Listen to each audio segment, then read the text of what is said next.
pointed out, the CDC just doesn't know quite enough about whether or not fully vaccinated people can still contract some of these variants or one of these variants or transmit them. And so the guidance that we saw today was drafted to be as beneficial to the greatest number of people based on the science as it's presently known.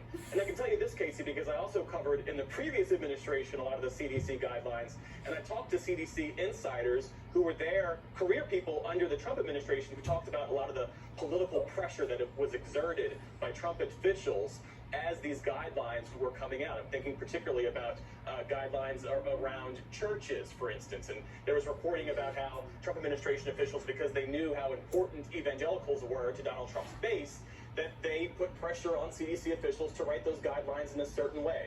Fast forward to present day, I can tell you, talking to those same CDC insiders, they tell me that there has been no political pressure from the Biden administration on the CDC as they draft these guidelines. And so what we saw today, even though Dr. Fauci was really telegraphing it a couple of weeks ago, as you point out, what we saw today, those guidelines were drafted entirely by CDC officials and public health officials on their own, with no interference or no input from White House officials.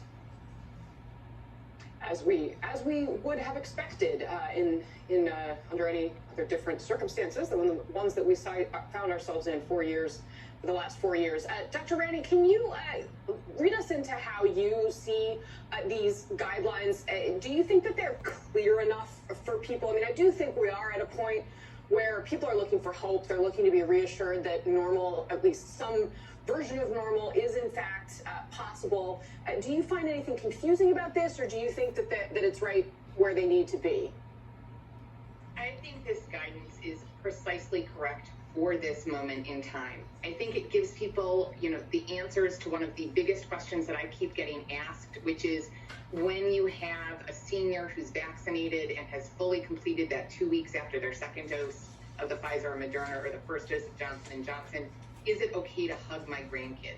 And what this guidance says is, yes, it is okay to hug your grandkids, but if your grandkids' parents haven't been vaccinated yet, you probably don't want to get together with them for a long period of time indoors.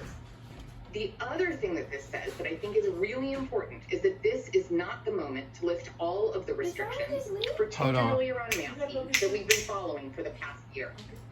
Well-worn masks protect us just as much as vaccinations do. And right now, while those variants are spreading quickly across the United States, we do need to mask out in public, because remember, our current level of COVID-19 is similar to what we had during the surges last summer. So I think that this guidance walks that line very well, and I'm hopeful that in the weeks and months to come, as more people get vaccinated, we're going to start seeing lifting of mask restrictions in public. We're going to start see opening of indoor gatherings, because most of us will be vaccinated rather than a very small group. Well, and to that point, I mean, they're clearly, right now, we're still in the phase where getting the supply out the door is the main problem in front of us, right? We still have more people who want to take this vaccine than we have vaccine available, but that is changing pretty rapidly. And on the other end of that is a potential problem where people are refusing to get vaccinated, perhaps a significant chunk of the population. How does the CDC account for that when they're thinking about, okay, is it safe to have concerts in indoor arenas if 30% of the population or 25% of the population doesn't want to take the vaccine? Can we ever do that? I mean, how does the CDC make decisions about that? Do they do it with the vaccinated group in mind or the unvaccinated group once it's an option for everyone? It's a little bit of both.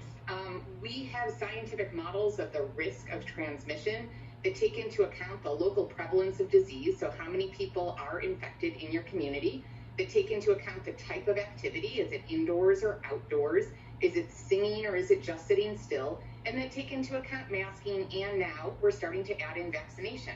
What I would love to see come from the CDC in the weeks or months to come is some sort of a structure similar to what we've seen for schools, where we saw everything from the blue level to the red level that tells schools how they can reopen. I'd like to see similar guidance for governors and other public health officials and municipalities to guide them as to when and how to safely reopen as a greater proportion of the population gets vaccinated. That will also serve as the carrot for people who may be holding out on getting vaccinated, saying, if I get vaccinated, that moves me